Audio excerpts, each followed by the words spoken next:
সমাজে কিছু মানুষ বিপদে পড়ে এনজিওগুলো থেকে লোন নিয়ে বিদেশে যায়, জায়গা ক্রয় করে অথবা ঘরবাড়ি করে এক্ষেত্রে করণীয় কি? এনজিওগুলো 14% হারে সুদের টাকা দেয়। সুদের টাকা কি 14% হারে দিছে না 2% হারে দিছে এটা মুখ্য না। আমরা যখন বাইরে যাই, বিশেষ করে উন্নত দেশগুলোতে যাই, তখন বাংলাদেশি প্রবাসী ভাইরা জিজ্ঞাসা করে, ভাই এখানে হাউস লোনের জন্য ব্যাংকগুলো থেকে এত কম নামমাত্র সুদের টাকা দেয় যে বলার মতো না, এই লোভ ছাড়া যায় না। একেবারে লোন দেয় নামমাত্র মূল্যে, একদম ফাও বলতে গেলে। তো সেটা জায়েজ হবে কিনা? উত্তর একই, সুদ আল্লাহর জমিনের সবচেয়ে ভয়াবহ হারাম। সুদের চাইতে ভয়াবহ হারাম আর কোনোটা নাই। অন্য কোনো হারাম খেলে আল্লাহর সঙ্গে, আল্লাহ রসুলের সাথে যুদ্ধের সামিল না।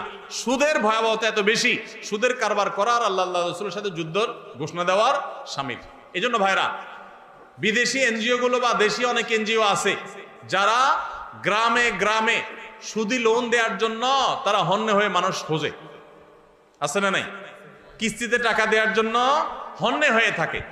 আপনারা একটা জিনিস খেয়াল করবেন, আপনার অন্য কোনো বিপদে তাদেরকে পাবেন না, কোনো বিপদে তাদেরকে পাবেন না।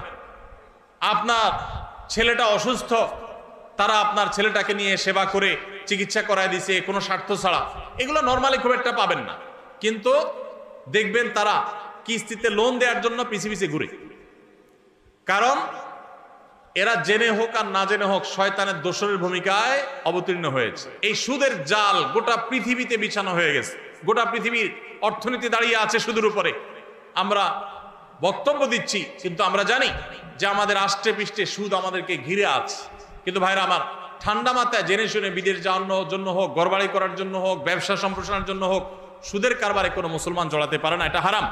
আল্লাহ তাআলা আমাদের এই হারাম থেকে বেঁচে থাকার তৌফিক দান করুন। সুদের টাকা দিয়া অনেক কিছু করে ফেলতে পারেন, কিন্তু সুখের মালিক আল্লাহ তাআলা। তিনি আল্লাহ তাআলা আপনাকে এই হারাম দিয়ে কখনো আরাম দিবেন না। এজন্য সুদকে না বলার মতো ইমানের শক্তি থাকতে হবে।